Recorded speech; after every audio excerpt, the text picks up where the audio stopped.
enchaîner en deuxième partie de notre après-midi avec des visites, des ateliers qu'on prendra le temps de vous redire à la fin de cette conférence. Voilà, bonne conférence à chacune et chacun. Bien. Tout le monde m'entend bien? J'espère également que c'est le cas en ligne, puisque effectivement, il y a la salle réelle face à moi et la salle virtuelle qui est voilà, donc également sur le Zoom qui nous mobilise avec Dimitri Courant. Alors, effectivement, aujourd'hui, donc on a beaucoup parlé déjà ce matin avec Simon Persicot et Quentin Sauzet d'innovation politique, de modules de participation citoyenne face effectivement au système des partis. Alors, cet après-midi, et je vais passer très rapidement la parole à Dimitri, donc on va élargir effectivement d'ailleurs plus largement sur la démocratie. Et en fait, les typologies de démocratie auxquelles nous avons affaire, puisque, comme vous savez, quand on dit démocratie, très souvent, on pense démocratie représentative, c'est-à-dire où une majorité délègue la décision et même la délibération et à peu près tout l'ensemble des pouvoirs à une minorité élue. Alors, comme vous allez voir, effectivement, il y a d'autres typologies possibles que je vais laisser à Dimitri le soin de détailler. Simplement, donc, pour rappel, donc, Dimitri avait contribué dans un article tout à fait passionnant et qui servira un petit peu de support, d'ailleurs, je pense, à son propos et à notre réflexion, un article qui figurait dans le premier volet de notre série politique, qui malheureusement n'est pas sur le présentoir. Savons-nous encore débattre? Et donc, voilà, il y avait un examen justement des différentes typologies démocratiques que Dimitri avait rédigé sous l'intitulé « À chaque démocratie son débat », autour de l'articulation, effectivement, entre la désignation, la formation de l'instance qui délibère ou qui agit et qui décide, et ça ne coïncide pas toujours. Autrement, vous pouvez aussi retrouver effectivement un article de Dimitri dans, je crois que c'est le 3e volet de la série, donc en notre nom, qui lui est sur le présentoir autour de la Convention citoyenne, qui a été une tentative de délibération avec évidemment ses limites. Donc, pour vous présenter rapidement, Dimitri Courant, docteur en sciences politiques à l'Université de Lausanne et à l'Université Paris 8 Saint-Denis, si je ne me trompe pas. Dimitri, vous me corrigerez. Et actuellement, donc, chercheur invité à l'Université de Harvard. Donc, Dimitri, je vous laisse pour un exposé d'une quinzaine, vingtaine de minutes, et puis ensuite, on sera dans l'échange. Dimitri? Oui, est-ce que vous pouvez voir mon écran?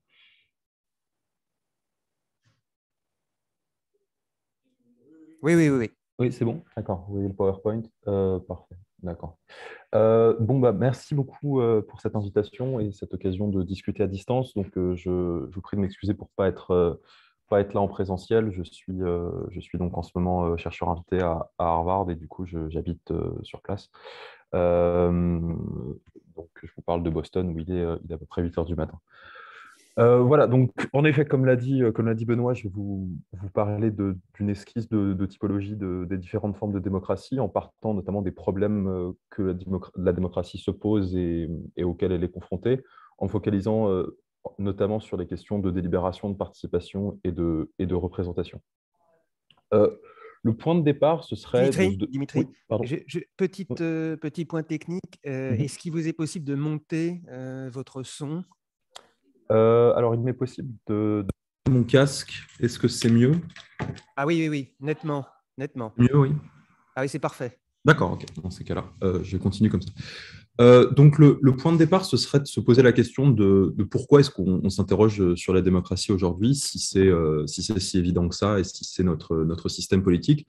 Et finalement, il faut partir d'un constat qui a un espèce de retour du refoulé, qui s'exprime notamment par ce que certains chercheurs beaucoup de chercheurs ont noté, à savoir la fin de de l'évidence démocratique, comme le dit Loïc Bondio, c'est-à-dire on a en même temps l'hégémonie de l'idée démocratique, tout le monde se revendique de la démocratie, et en même temps une crise de ces institutions effectives, des institutions du gouvernement représentatif.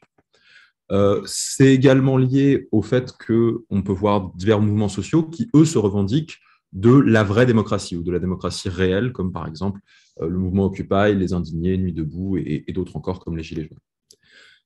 Finalement, ces mouvements, dans certains cas, vont faire un retour sur les révolutions démocratiques du XVIIIe siècle, à la fois la Révolution américaine, mais aussi la Révolution française, en révélant finalement que le système qu'elles entendent fonder n'est pas un système qui se revendique initialement de la démocratie et qui va le devenir seulement par truchement après.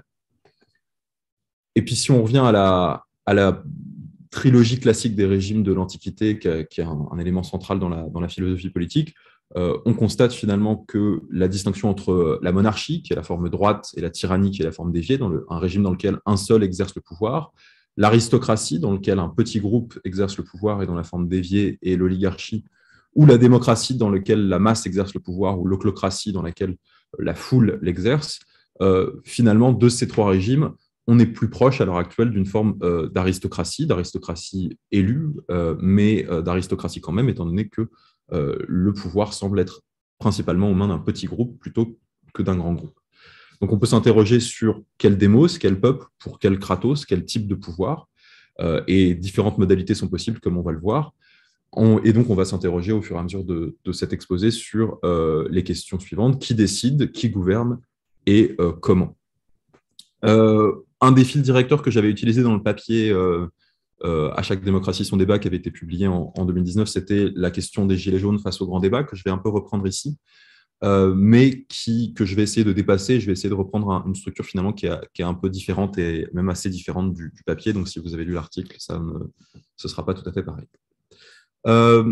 Le premier point, ce serait donc de s'interroger sur le système qui nous semble évident, la représentation, ce que j'appelle la démocratie élective, puisque, en fait, comme on va le voir, il y a différentes formes de représentation, qui pourraient être définies comme une forme d'oligarchie en crise pour un certain nombre de raisons.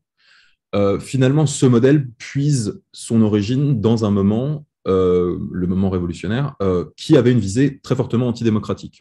On s'appuie notamment sur les travaux de Bernard Manin ou de Francis Dupuy-Derry. On peut voir que ceux qui sont considérés comme les pères fondateurs des, entre guillemets, démocraties représentatives modernes, Sieyès, Madison, Hamilton, Adams, étaient des personnes qui avaient publiquement exprimé leur défiance, voire leur haine de la démocratie. Finalement, ce qu'ils veulent, c'est un consentement de la masse. Donc, certes, il y a une forme de participation minimale, et encore de la masse à l'époque, le droit de vote est accordé seulement à une petite poignée de citoyens, et au final, une domination de l'élite. Il faut que l'élite gouverne le peuple, et non pas que le peuple se gouverne lui-même. Cela repose également sur une vision finalement relativement antipolitique de la vie civique, à savoir l'insistance sur ce que Constant appelle la liberté des modernes, donc le fait de se focaliser principalement sur la sphère privée, sur le commerce, au détriment de la politique et de la participation directe aux affaires de la cité. À l'heure actuelle, ce modèle qui avait été relativement robuste pendant un certain temps, semble en crise, et ça s'observe par notamment les taux d'abstention très élevés. En France récemment, plus de 50%, les taux d'encartement dans les partis politiques très bas, et les taux de défiance envers le personnel politique qui sont extrêmement élevés, même plus élevés que pour les banques ou les agences d'assurance. Cela s'explique aussi par exemple, le fort niveau d'éducation et le fort niveau de diplôme qui a augmenté. Et donc, finalement, la question se pose, est-ce que choisir qui gouverne, voter pour une personne qui va nous gouverner, est-ce que c'est vraiment gouverner? Et puis, aussi, avec quel mandat? À partir du moment où le mandat est non impératif, à quel point gouverne-t-on celui qui nous gouverne? Au final, on peut se demander s'il n'y a pas d'alternative à ce système, c'est ce que beaucoup de politistes et de politiques prétendent, que ce serait le moins mauvais des systèmes et donc qu'il n'y aurait pas besoin de chercher l'amélioration. On peut également penser aux améliorations à la marge au sein même de systèmes, comme le jugement majoritaire ou les élections sans candidat, mais qui restent finalement dans la logique élective en modifiant la proportionnelle ou ce genre de choses sur les modalités d'un système dont on ne change pas les fondements. On peut se poser aussi la question de l'aspect inévitable de la représentation. Est-ce que finalement, dans des pays aussi grands que les nôtres, on peut éviter d'être représenté? Et finalement, il faut aussi considérer le fait que on peut très bien penser les formes de représentation au-delà de l'élection, au-delà de la démocratie élective. On peut penser des formes de représentation politique, par exemple par les associations ou par les systèmes d'assemblées tirées au sort, qui, certes, prétendent représenter un corps civique, mais sans avoir procédé à des élections, ou des élections, en tout cas, pas de la même nature que les élections politiques. Et finalement, le concept que je propose à plusieurs reprises de représentationnalité nous semble plus efficace pour penser ce système que celui de représentativité, puisque la représentationnalité présente le fait que le représentant prétend ressembler et avoir les mêmes intérêts que ceux qu'il représente, et en réalité, il ne les représente pas au sens de description statistique. Et donc, quand on dit qu'une assemblée est représentative dans le sens de sa représentativité, on veut dire qu'en son sein, elle comporte autant de femmes, d'hommes, de pauvres, de non-diplômés que la population générale qu'elle est censée représenter. Alors qu'une assemblée qui a de la représentationalité, c'est une assemblée qui prétend, qui a un mandat pour représenter, mais qui peut tout aussi bien ne pas du tout représenter, ne pas du tout ressembler statistiquement au corps civique censé être représenté. Face à cela, et donc c'était le modèle qui était en crise, le modèle de la démocratie élective représentationnelle qui était en crise notamment lors du mouvement des Gilets jaunes, mais plus largement dans l'essentiel des pays développés à l'heure actuelle. Différentes alternatives ont été proposées. L'une de celles qui a eu un certain succès récemment, c'était la proposition de démocratie participative. Et cette participation, finalement, se présente sous la forme d'une ouverture limitée. Là, je vous ai mis une photo d'une réunion d'initiative locale lors du Grand Débat national. C'était ces réunions qui étaient organisées par différentes associations dans les mairies ou autres, où tout le monde pouvait prendre la parole, mais il fallait faire l'effort de venir. Il y a eu des expérimentations et une diffusion globale de formats participatifs. On pense au Town Meeting de Nouvelle-Angleterre, où je suis actuellement, au budget participatif inventé à Porto Alegre, au conseil de quartier en France. Et donc, le principe est toujours à peu près le même, à savoir, c'est un design basé sur l'autosélection et donc une forme de volontariat. Le fait, il faut vouloir venir et participer pour le faire. Personne n'ira vous chercher.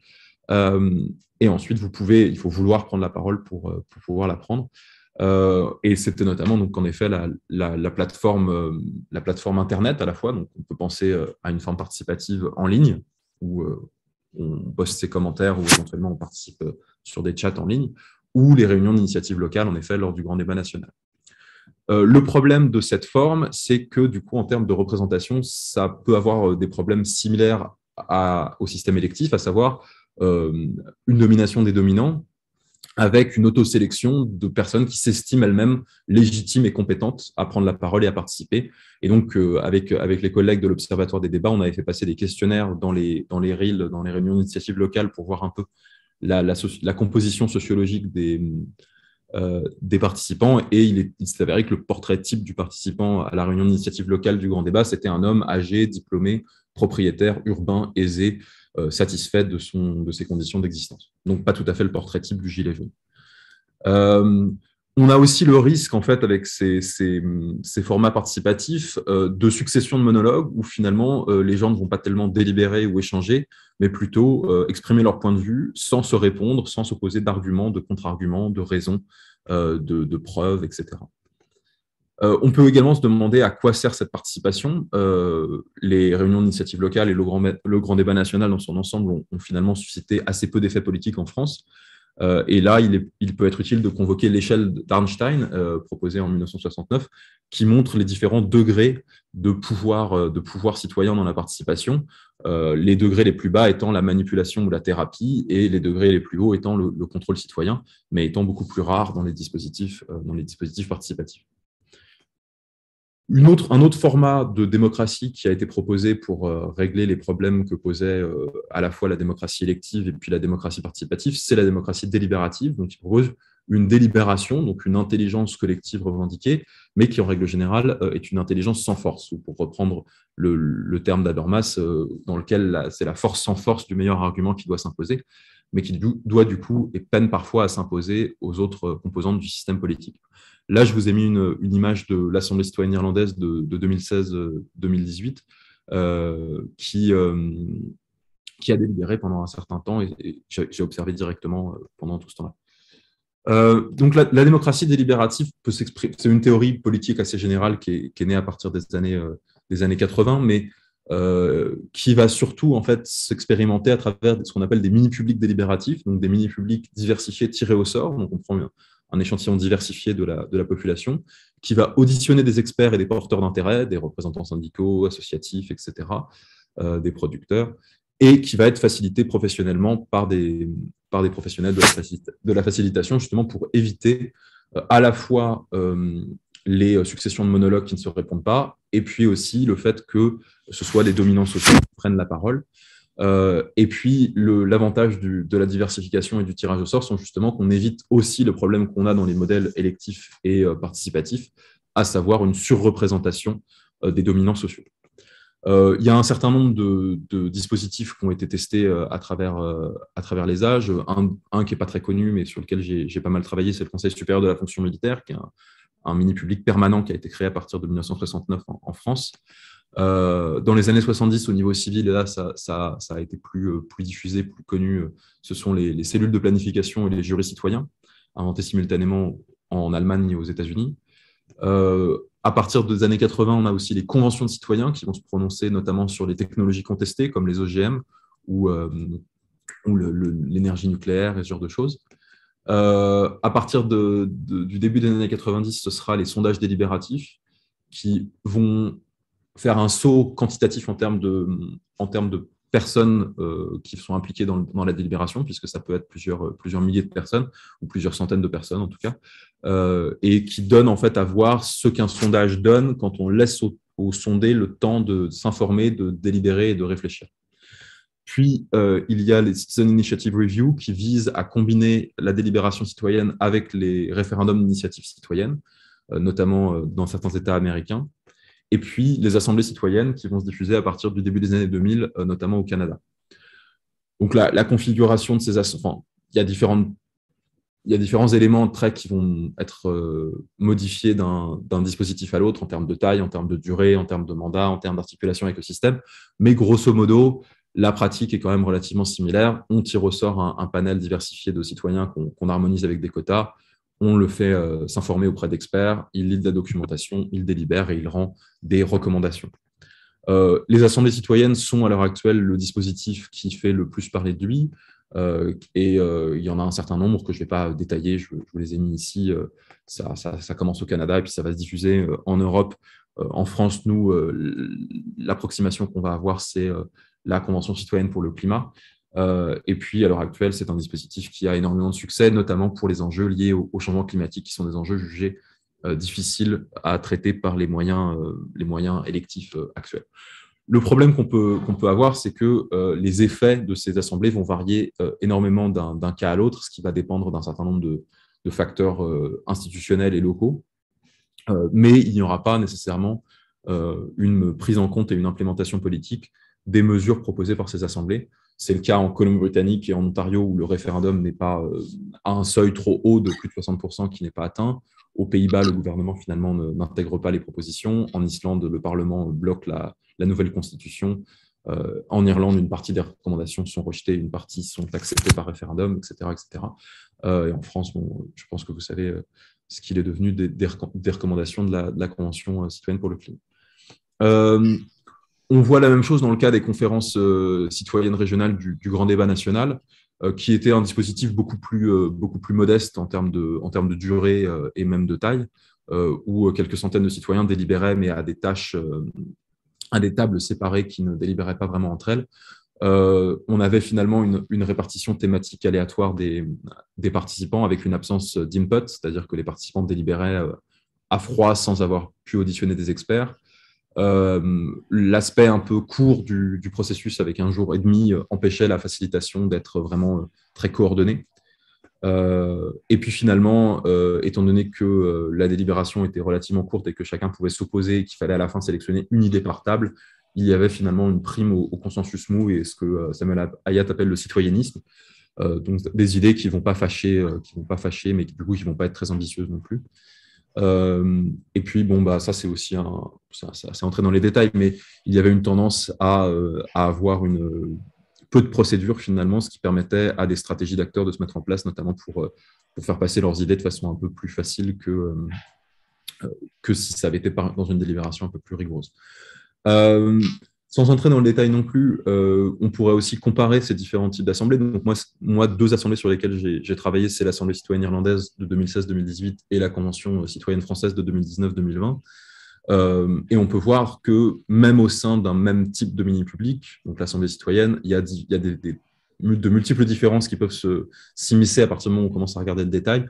Dans le cas irlandais, on a de multiples sujets, l'interruption volontaire de grossesse ou de l'avortement, la question du vieillissement de la population, la question du climat, la question des référendums, la question des parlements, qui sont toutes traitées successivement par l'Assemblée.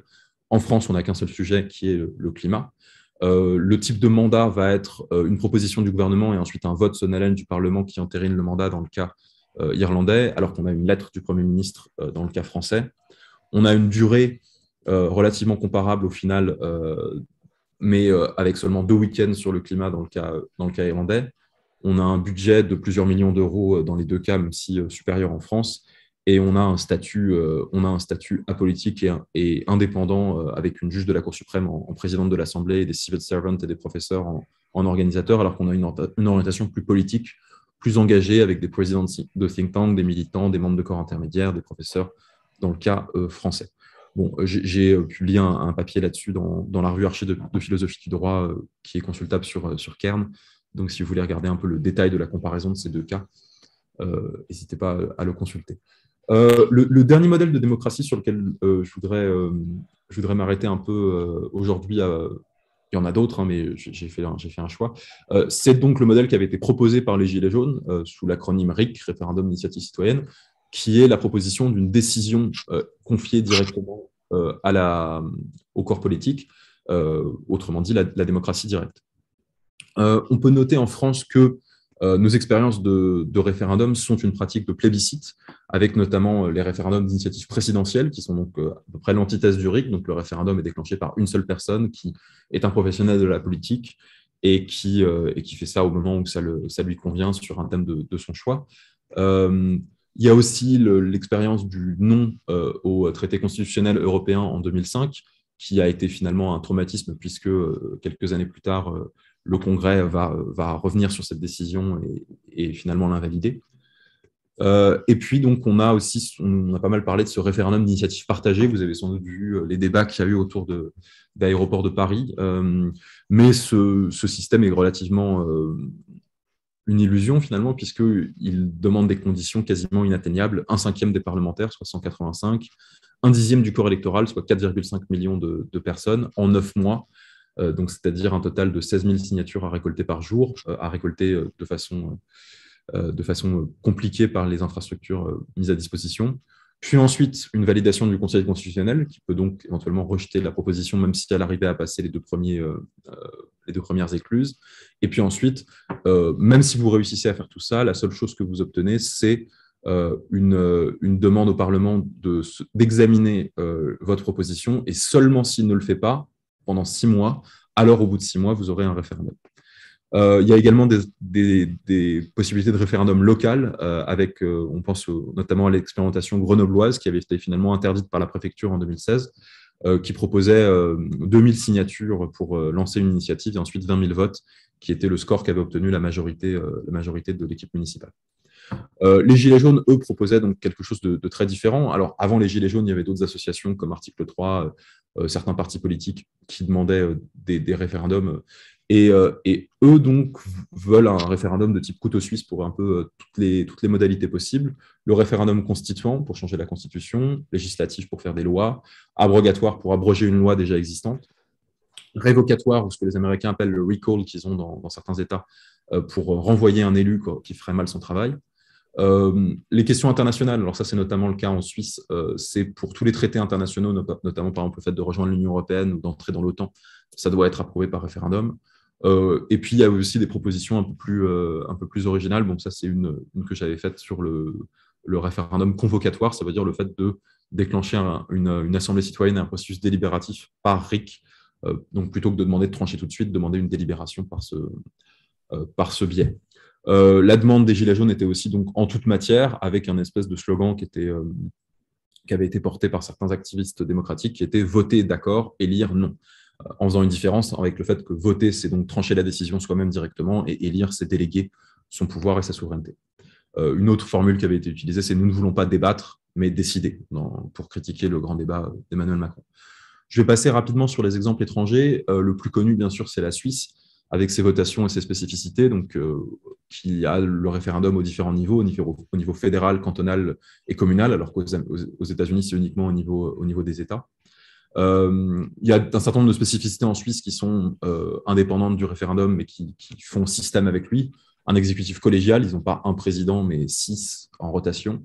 Des phases de consultation avant les textes de loi, notamment des partenaires sociaux, et ce qu'ils appellent la formule magique, ça veut dire la balance des partis politiques au sein du gouvernement qui gouvernent ensemble, et puis aussi un chômage à 3% et une forte population immigrée pour les autres éléments. Donc eux, ils ont plusieurs systèmes de référendum, notamment un système de référendum obligatoire pour notamment les traités et puis pour certaines dépenses exceptionnelles et puis pour toutes les modifications de la Constitution. Un référendum facultatif, ça veut dire si une loi est votée, vous avez 100 jours pour récolter 50 000 signatures pour abroger cette loi immédiatement. Et puis, les initiatives populaires, donc ce que nous, on appelle les référendums d'initiative citoyenne ou référendums d'initiative populaire, qu'eux, ils appellent juste initiative, où là, il faut que vous récoltiez 100 000 signatures en format papier, il n'y a pas de démocratie électronique à ce niveau-là, en 18 mois. Et donc, au final, nous avons les citoyens qui votent le plus au monde et parmi les citoyens qui sont les mieux informés sur les tenants et aboutissants politiques, y compris sur les questions liées à l'Union européenne, alors qu'ils ont refusé à plusieurs reprises d'entrer dans l'Union européenne. Il y a aussi l'Italie qui propose des référendums abrogatoires avec un taux de signature plus élevé, mais avec certains sujets exclus, comme par exemple les finances et les questions internationales. Les États-Unis, eux, ont notamment le recall, donc les référendums révocatoires qui permettent de renvoyer un élu en position. Et puis, donc, c'est CIR, Citizen Initiative Review, qui permettent donc à un panel tiré au sort de produire une information qui va être ensuite envoyée à tous les électeurs ou tous les votants avant un vote pour qu'ils puissent être informés sur les tenants et les aboutissants de la votation. Donc, finalement, le premier système, le recall, permet une accountability. Donc, les élus sont vraiment redevables devant leurs électeurs puisqu'ils peuvent se faire renvoyer en cours de mandat. Et puis, il y a ce couplage de démocratie délibérative et de démocratie directe. Puis en Irlande, il n'y a pas de système d'initiative, mais par contre, les référendums constituants sont obligatoires. Et c'est ça qui a notamment entraîné les assemblées citoyennes pour délibérer sur les possibles changements de la Constitution, ce qui a abouti donc à des propositions de légalisation du mariage pour tous et de légalisation de l'avortement de la part des assemblées citoyennes, qui ont été validées lors de référendums, notamment en 2015 et en 2018. Il y a un certain nombre de problèmes qui se posent. Je ne vais pas m'appesantir dessus parce que j'ai déjà fait un certain temps, mais voilà, c'est pas chaque proposition de démocratie alternative à l'électif pose aussi un certain nombre de problèmes elle-même. En conclusion, on pourrait se demander comment articuler les différentes pratiques et s'il faut les articuler et quels risques ça peut présenter. Là, notamment, je vous ai montré une forme de démocratie dont je n'ai pas encore parlé, qui est la démocratie sauvage ou la démocratie insurgente, dans lequel les citoyens vont se mobiliser dans la rue pour protester contre des politiques injustes ou demander des changements. Et là, notamment, on voit en Irlande une mobilisation dans laquelle un panneau dit « Listen to the Citizen Assembly », donc écoutez l'Assemblée citoyenne, parce qu'à l'époque, le gouvernement refusait de mettre à référendum les propositions de l'Assemblée citoyenne. Donc, on peut penser une forme de complémentarité, articuler la délibération, les référendums, l'élection et la participation. On peut aussi penser donc à cette forme de démocratie mobilisée, donc de démocratie sauvage, et puis aussi éventuellement au rôle des associations de démocratie associative et des corps intermédiaires et des partenaires sociaux. On peut notamment noter à ce titre que beaucoup de progrès politiques ont été finalement acquis par des minorités actives et non pas par des processus plus classiques. Le suffrage universel masculin, le droit de vote des femmes, les droits civiques viennent en partie de l'investissement fort de mobilisation et d'association. Et puis, on peut aussi faire un constat qui peut être optimiste, c'est que l'éducation pourrait venir par la pratique, et notamment, c'est en exerçant le pouvoir qu'on pourrait devenir citoyen. Et dans ces cas-là, on pourrait penser le référendum d'initiative citoyenne, par exemple, non pas comme un risque, mais plutôt comme un droit démocratique individuel qui permettrait aux citoyens de développer leurs compétences. Et puis, ça nous permettrait d'arrêter finalement de parler de populisme et de regarder plutôt une politique anti-élitiste pour sortir d'un malentendu en revendiquant résolument un kratos, donc un pouvoir au démos, au peuple. Le dernier point, et ce sera vraiment ma dernière slide, ce serait de penser une forme d'institutionnalisation. Et là-dessus, par exemple, pour les assemblées citoyennes, en ce moment, on parle beaucoup d'institutionnaliser des assemblées citoyennes ou d'en faire de nouvelles. en fait, il y a des façons d'institutionnaliser des formes démocratiques nouvelles qui peuvent augmenter la démocratie ou qui peuvent au contraire faire dépérir une forme de démocratie, y compris existante. Donc, si on pense à institutionnaliser des assemblées citoyennes, par exemple, il faudrait se poser un certain nombre de questions. Qui met à l'agenda? Est-ce que c'est une initiative populaire? Est-ce que les citoyens demandent eux-mêmes les thèmes que l'Assemblée doit délibérer? Ou est-ce que c'est les élus, le président, le Premier ministre ou le Parlement? Qui organise cette Assemblée? Est-ce qu'on a une entité indépendante ou est-ce qu'on a une organisation aux mains du gouvernement ou des élites? Qui intervient dans cette Assemblée? Est-ce que c'est des activistes, des chercheurs ou est-ce que c'est surtout des élus et des technocrates? Qui choisit ces personnes? Est-ce que c'est des citoyens qui peuvent eux-mêmes faire une sélection ou est-ce que c'est les organisateurs? Et puis enfin, une question très importante, qui ratifie la proposition de l'Assemblée? Est-ce que c'est un référendum ou est-ce que c'est le Parlement, voire le gouvernement? Et donc finalement, ces différents modèles nous permettent, enfin, ces différentes questions nous permettent d'envisager certains modèles. On peut penser notamment à un modèle de consultation d'élevage, donc, dans lequel les mini-publics seraient convoqués par les élus pour les informer eux-mêmes et leurs propositions seraient choisies, ce que les Anglais appellent le cherry picking, par les élus. Et donc, dans ces cas-là, le mini-public pourrait servir d'arme contre le maxi-public, donc la population dans son ensemble, et les activistes, en montrant une image de ce que c'est que la bonne citoyenneté, contrairement à ces idiots, entre guillemets, de militants ou d'électeurs qui ne comprennent rien et qui ne délibèrent pas. On peut penser aussi à la clérocratie représentative, dans laquelle finalement la souveraineté est transférée aux assemblées citoyennes qui donc prennent leurs décisions et gèrent leur agenda. Mais dans ces cas-là, il n'y a plus de possibilité pour le peuple de s'exprimer et de prendre des décisions. C'est une portion tirée au sort du peuple qui décide à sa place. Donc on revient dans une forme de délégation. Et puis il y a enfin une forme de démocratie radicale dans laquelle il y a une articulation référendaire forte entre l'assemblée tirée au sort et les référendums. Donc, leurs thèmes sont choisis par référendum et leurs propositions sont ensuite ratifiées ou non par référendum. Puis, un certain nombre d'autres modèles existent, mais finalement, ça montre que ce n'est pas simple de proposer une solution et une réforme démocratique. Même en proposant une, vous pouvez aboutir à des résultats totalement différents et opposés. Et donc, il faut aussi penser à ce genre de choses qui ont l'air d'être des détails. Voilà, j'espère que cette présentation vous a intéressé et qu'elle a été claire. Et je vous invite à prendre contact avec moi si vous le souhaitez, et puis à consulter les travaux que j'ai publiés par ailleurs. Voilà, je vous remercie.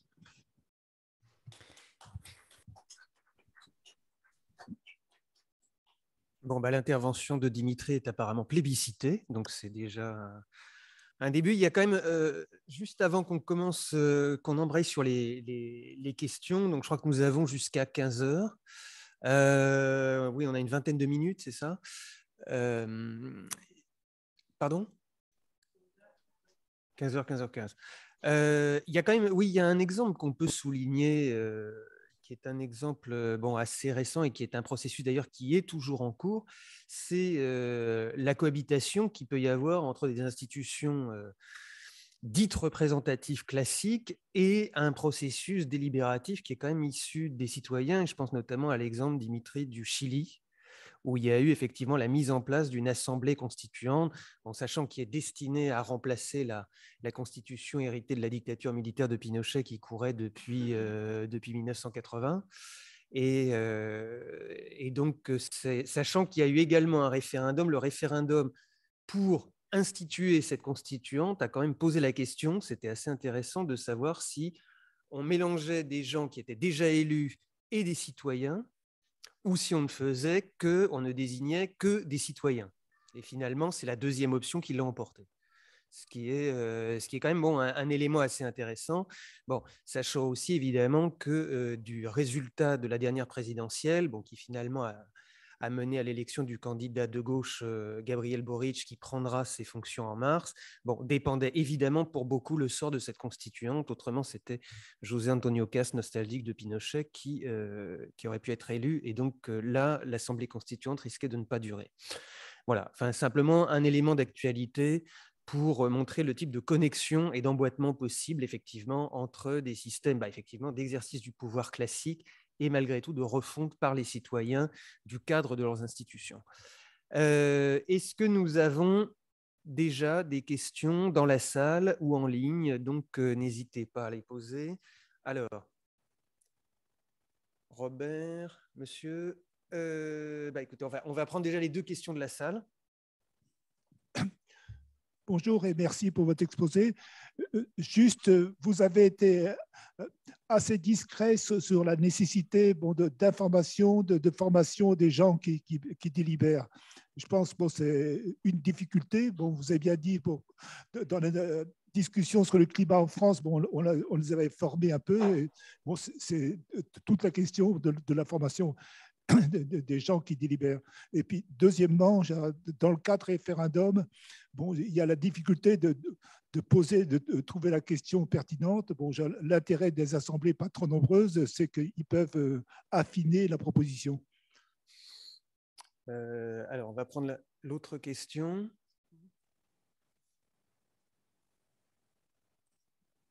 Alors, avant la question, j'ai une demande d'explication d'un mot.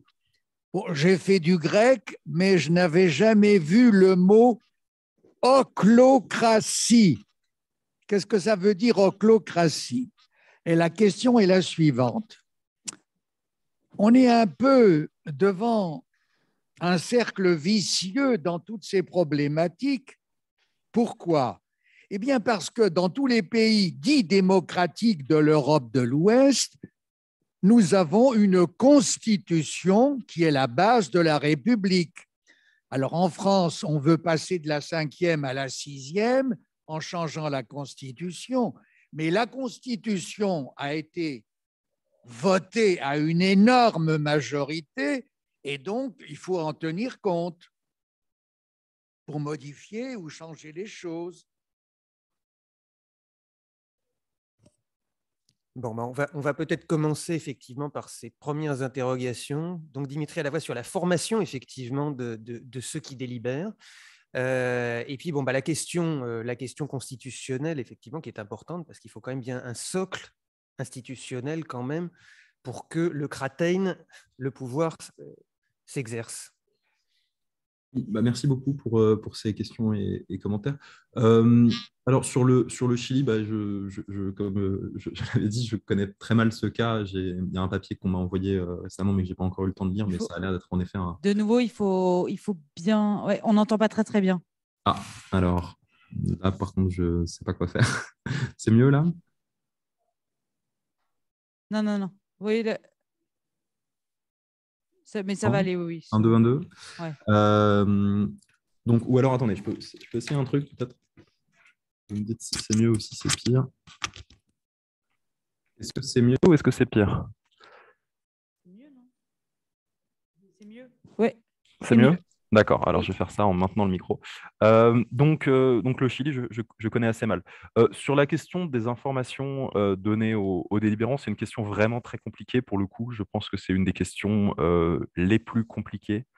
Et là, je n'ai pas pu entrer dans le détail, mais c'est vraiment c'est très problématique parce qu'on sait, en observant bien les délibérations des assemblées, on sait à quel point le fait d'être exposé ou pas à tel type d'informations, tel type d'arguments, tel type de données va ensuite influencer, et je n'utilise pas le terme influencer dans un mauvais sens, hein, mais va ensuite influencer les délibérants. Donc, si vous leur par exemple, en Irlande, une chose intéressante, c'était que le mot même de capitalisme ou de mondialisation n'a quasiment pas été prononcé. Et décroissance non plus, etc., etc. Et du coup, on ne les retrouve pas dans les délibérations de l'Assemblée. On retrouve dans les délibérations de l'Assemblée ce qu'on a vu dans les présentations qui ont été faites dans l'Assemblée. Pas toutes, pas exactement comme elles étaient, mais c'est ce qu'on appelle l'input. L'input va déterminer l'output. Ce que vous entendez lors d'une délibération va fortement ensuite vous influencer et orienter votre résolution finale. Et donc, en fait, une des façons de tester ça, d'ailleurs, ça avait été les Planungzelle en Allemagne, dans lequel ils avaient des mini-publics parallèles qui n'étaient pas organisés exactement de la même façon et qui n'entendaient pas nécessairement exactement les mêmes preuves pour voir s'ils arrivaient ou pas aux mêmes conclusions. Et en fait, ce n'est pas forcément le cas. C'est-à-dire que si vous êtes exposé à un matériel différent, vous n'allez pas aboutir aux mêmes conclusions, même si vous êtes un échantillon diversifié aussi. Et donc là-dessus, il y a vraiment un gros problème dans la façon dont on sélectionne les intervenants, dans la façon dont on sélectionne les informations qu'on donne au milieu public, dans la façon dont on la balance. Et donc, une des techniques qui a été utilisée à plusieurs reprises, c'est la technique du pro et contra, du contradictoire, dans lequel si on vous expose à une opinion, il faut qu'on vous expose à une opinion inverse en même temps pour que vous puissiez entendre les contre-arguments. Et le problème, c'est que des fois, c'est plus facile à dire qu'à faire. Donc, dans le cas irlandais, par exemple, sur l'avortement, c'est clairement ce qui a été fait. À chaque fois qu'il y avait une prise de position qui pouvait expliquer pourquoi ça pouvait être intéressant de légaliser l'avortement, il y avait une position inverse. Alors que dans le cas de la Convention climat en France, c'était perçu comme étant un enjeu plus consensuel et donc sur lequel il y avait moins d'options tranchées. Et donc, c'était plus compliqué à mettre en place. Mais même au-delà du pro et de contra, le simple fait de ne pas évoquer un sujet, de ne pas le présenter comme un problème, de ne pas le construire comme un problème, ça va avoir des impacts sur ce que pensent les gens. Et ça, bon, alors, c'est un problème dans le cas de la démocratie délibérative, a fortiori parce que sa prétention à la légitimité, c'est la qualité délibérative, la qualité de la délibération. Mais c'était aussi un problème qu'on va retrouver dans toutes les autres formes de démocratie, puisque si les élus ou le peuple dans son ensemble ne sont jamais exposés à un certain type d'arguments ou de discours, ils ne pourront pas le prendre en compte parce qu'ils ne savent tout simplement pas qu'il existe. Donc ça, c'est vraiment un enjeu épineux. Et sur lequel on n'a pas malheureusement de super réponses très précises, donc c'est assez compliqué. La meilleure idée en règle générale, c'est d'avoir d'avoir une séparation des pouvoirs assez stricte dans l'organisation, donc que les organisateurs ne soient pas ceux qui sélectionnent le programme de formation et vice-versa, que ça se soit étanche, ce qui n'est pas toujours le cas. Et qu'au sein de ceux qui font le programme de formation, il y ait vraiment des gens qui se détestent et qui ont des intérêts contradictoires afin qu'on soit sûr que ça n'ira pas dans un sens, il n'y aura pas une tonalité forte qui émerge au détriment d'une autre. Et puis aussi qu'il y ait des observateurs indépendants qui puissent éventuellement se plaindre en cas de formation biaisée, mais c'est vraiment un problème compliqué. Sur le deuxième point que vous évoquez, à savoir le petit groupe qui peut quand même réfléchir de façon plus simple qu'un grand groupe, alors c'est vrai dans le sens où on peut plus argumenter et prendre la parole, etc. Mais il y a des problèmes avec les dynamiques de petits groupes. Le premier, c'est qu'il y a des dynamiques dans les petits groupes qu'on va avoir moins dans les grands groupes, puisque les leaders, pour s'imposer quand on ne se connaît pas ou qu'on n'est pas dans la même salle, c'est plus compliqué. Mais aussi, il y a des risques de culture, de groupe. On a l'impression que le groupe pense ça, du coup, il faut que vous pensiez ça aussi, de conformité, de suivisme. Donc tout ça, c'est des choses assez compliquées à gérer, des faits de charisme aussi. Ah, machin, il est charismatique, je suis son ami, donc je vais l'écouter. Mais donc, en fait, finalement, ce que proposent certains dispositifs, comme par exemple les expériences en Irlande ou aux États-Unis, et puis là, récemment en Suisse, c'est de combiner les deux. Donc, en fait, de permettre à des petits groupes de délibérer, de poser des arguments, d'argumenter, etc., et de faire, soit de proposer des informations neutres, soit de proposer des propositions. C'est compliqué de délibérer sur des propositions à plusieurs millions. Mais ensuite, de déléguer la décision au grand groupe, donc au peuple, par référendum. Et donc là, l'idée, c'est de combiner la légitimité de la qualité de la délibération avec la légitimité de la quantité du nombre de votants. Puisque si une assemblée citoyenne tirée au sort de quelques dizaines ou centaines de personnes décide pour les 60 millions ou les quelques millions, ça dépend des pays, de personnes qui, eux, n'ont pas pu délibérer, ça veut dire de facto qu'ils deviennent souverains à la place des autres.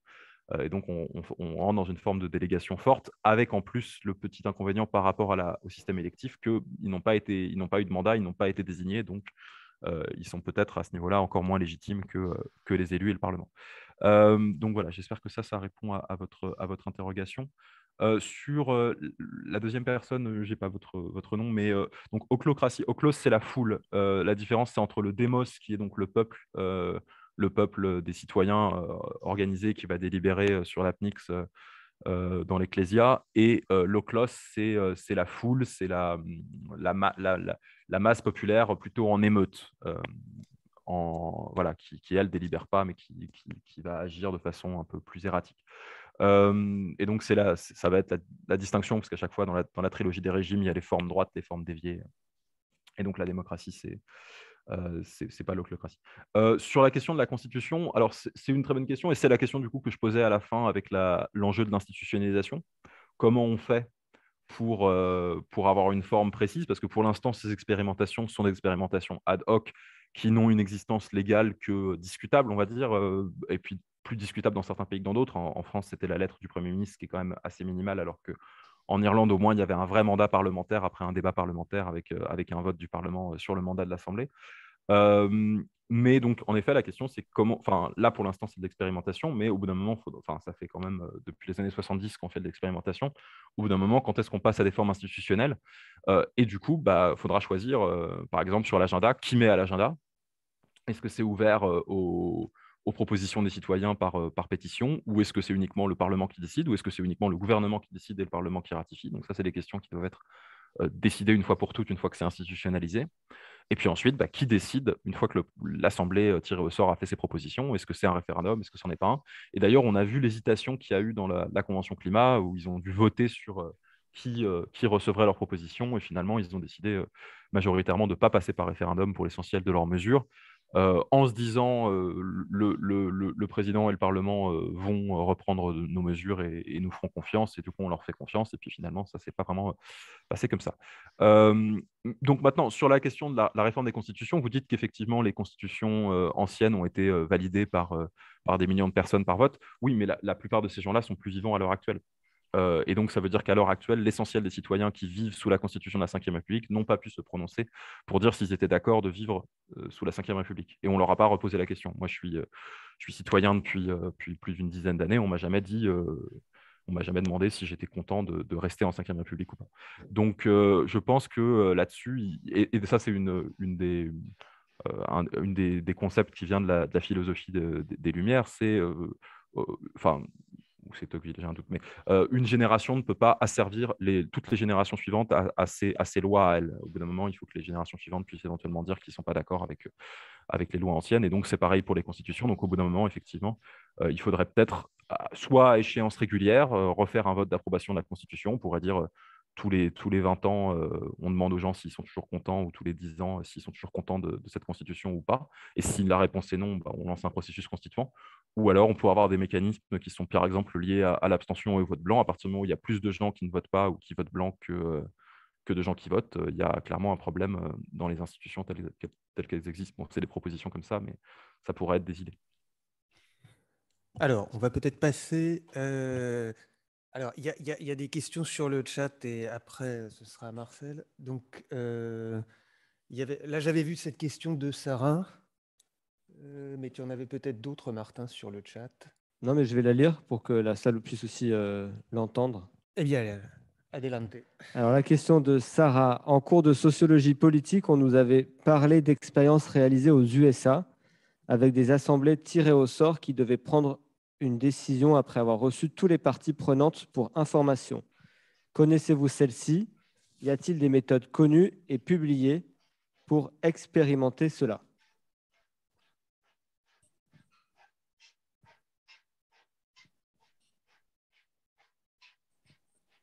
La question que moi j'ai, c'est par rapport à l'objet du pouvoir, c'est-à-dire est-ce que les méthodes de représentativité ou de légitimité, est-ce qu'elles ne sont pas aussi dépendantes de la question pourquoi faire? C'est-à-dire, par exemple, je pense aux syndicats qui ont un autre objectif. Par exemple, on est en train ici en France de sentir qu'il y a des remises en question de la légitimité du Parlement sur les questions sanitaires. On se dit, est-ce que l'objet n'est pas non plus une question dans la remise en cause de la représentativité? Je veux dire, est-ce qu'il n'y a pas des contraintes ou des limitations à l'objet de pouvoir? On pourrait parler de la religion, on pourrait parler d'autres choses, mais je pense, voilà. Alors, donc, si on revient... il y a une question de monsieur. Alors, autrement, effectivement, j'avais peut-être une question, mais sur laquelle on pourra revenir après, Dimitri, c'est autour de la délibération aujourd'hui. Est-ce que, à l'heure quand même des réseaux sociaux, à l'heure justement des phénomènes de niche d'opinion qui se sont créés, est-ce que justement la délibération ne devient pas encore plus difficile? Et on va prendre une dernière question dans la salle. Oui, je voulais rebondir sur un propos qui a été tenu. Est-ce qu'il y a des analogies faites avec la délibération citoyenne lors des jurés d'assises, par exemple, ou aux États-Unis, où vous avez quand même beaucoup de jurés, de citoyens qui participent à des jugements, hein, où on prend une décision à plusieurs sur des gens tirés au sort. Donc Dimitri, vous avez à peu près retenu sur les différentes questions posées. Donc déjà, on va répondre aussi à ce lot. Donc il nous reste encore une vingtaine de minutes.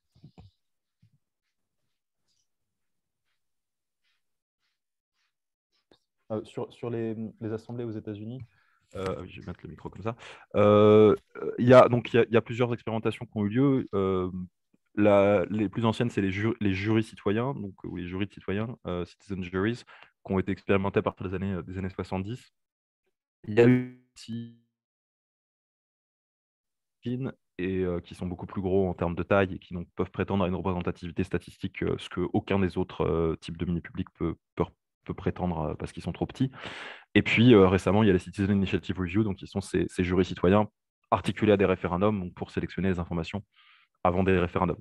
Dans aucun des cas, ils prennent la décision. C'est-à-dire que ce dont les citoyens tirés au sort décident, c'est des recommandations qu'ils font, mais ils ne les implémentent pas. Ils n'ont pas la légitimité, ils n'ont pas le pouvoir, ils n'ont pas le mandat pour les implémenter. Et donc, ça dépend entièrement de ceux qui l'ont vraiment, le pouvoir. Donc, à l'heure actuelle, c'est les élus, ou alors dans le cas des Citizen Initiative Review, c'est les électeurs des États qui, eux, votent par le référendum.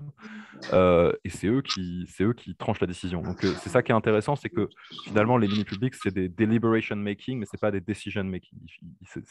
Ils font des délibérations, ils ne font pas des décisions. Il y a des propositions, donc moi, c'est ce que j'appelle la clérocratie représentative, pour transférer un pouvoir de décision directement au mini-public. Ça veut dire le mini-public deviendrait légitime et souverain pour décider, peut-être pas de tout, mais d'au moins les mandats qu'on lui donne.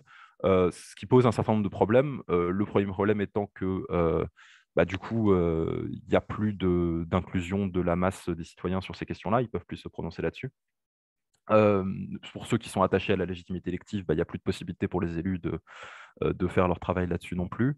Et puis, du coup, ça veut dire que le poids, l'attention et la charge qui du coup se transfère sur la délibération elle-même du mini-public tiré au sort devient énorme. Ça veut dire que là, pour l'instant, le fait que finalement, on n'ait pas parlé de telle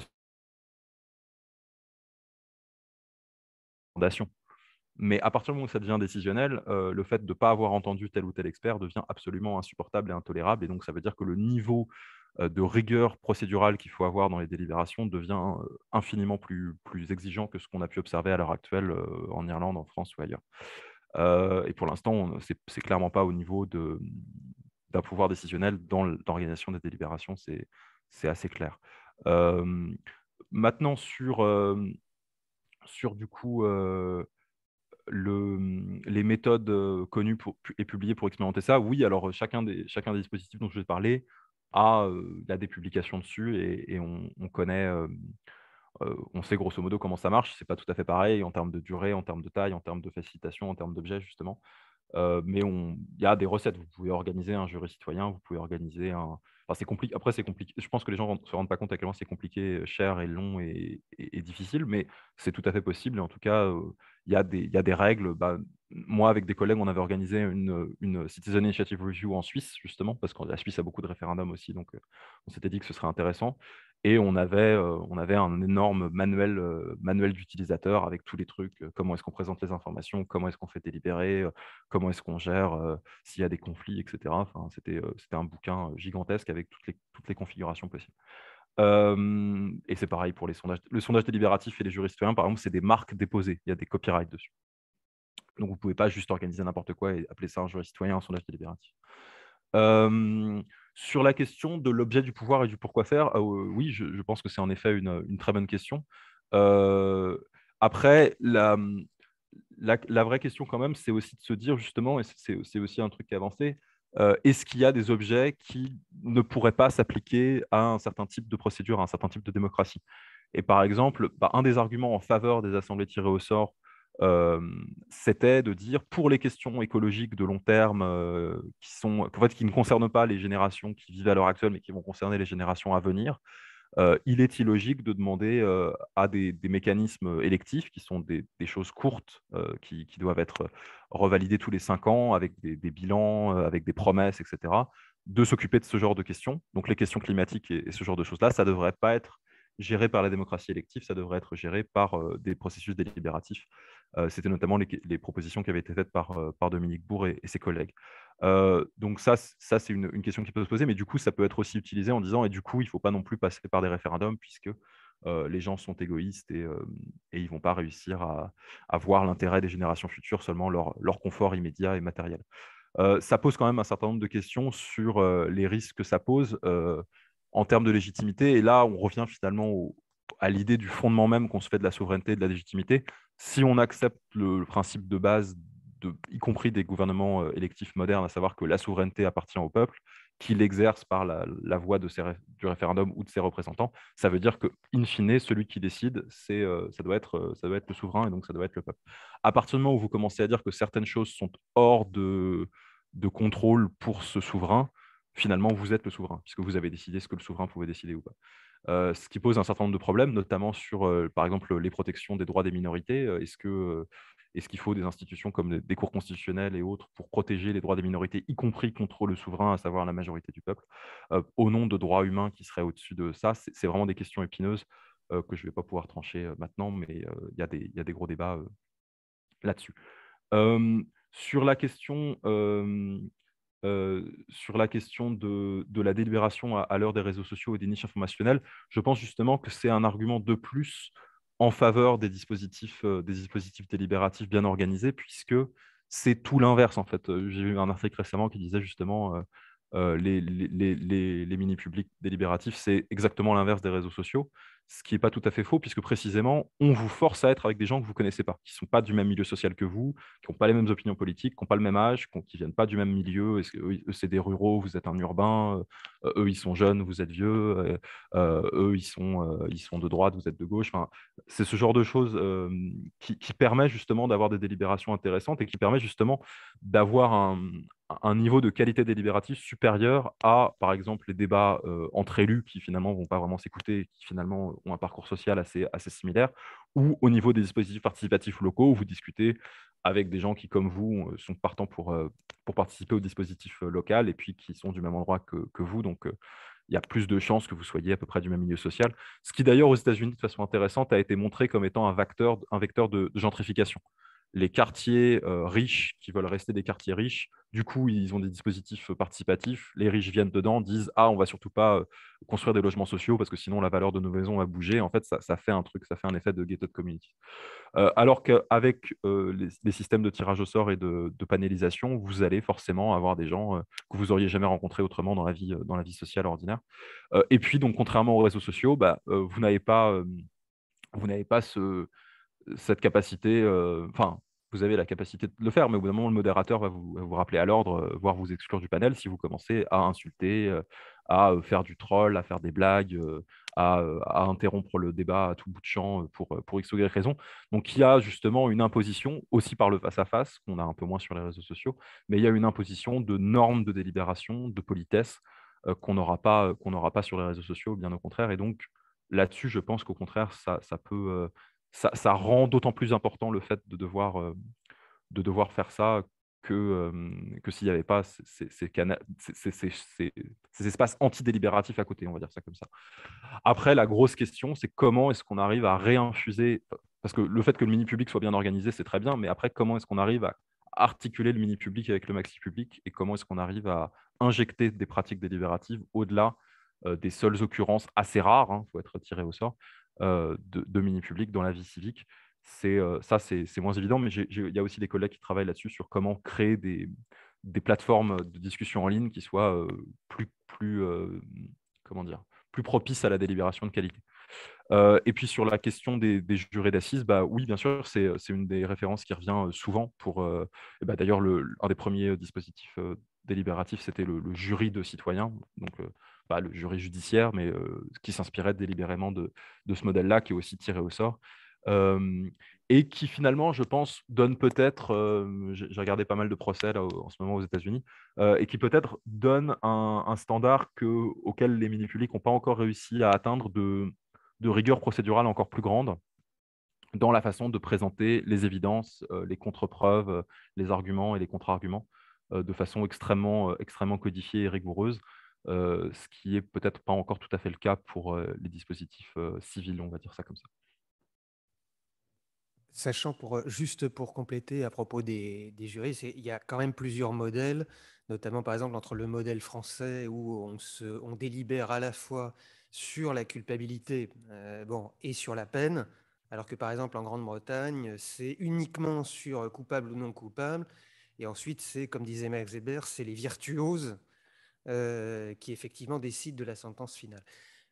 Martin, est-ce qu'il y a d'autres questions? Là, il n'y en a pas qui ont surgi.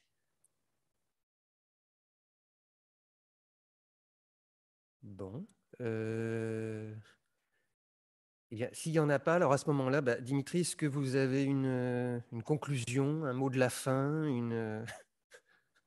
Peut-être rapidement juste ressouligner, alors ça fait très chercheur en sciences politiques de dire ça, mais que c'est jamais très simple en fait. C'est-à-dire que vous allez il n'y a aucune solution qui va être vraiment tout à fait efficace et tout à fait parfaite, ça n'existe pas. Et donc, quelle que soit la forme de régénération démocratique que vous voulez faire, que ce soit par une réforme du système électif lui-même, en injectant plus de proportionnel ou plus de poids pour le vote blanc ou ce genre de choses, ou par le biais des référendums, ou par le biais des dispositifs tirés au sort, ou par que sais-je encore, ou par le biais des dispositifs participatifs locaux, vous allez forcément avoir des limites et des problèmes.